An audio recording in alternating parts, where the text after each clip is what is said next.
Yuk kita baca dulu pertanyaannya. What is the main purpose of Calm Corner's post? Apa tujuan dari postingannya Calm Corner gitu ya? Dia bahas apa sih?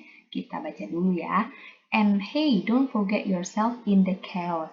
Constantly managing someone else's moods can burn you out fast. Taking time for your own hobbies, friends, or even just rest isn't selfish.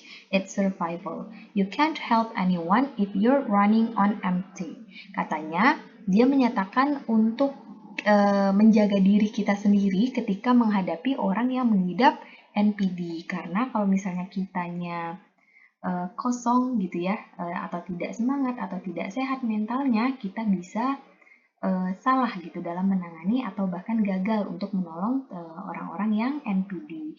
Nah, jadi di sini jawaban yang tepat adalah yang teman-teman. To highlight the necessity of self-care when supporting others.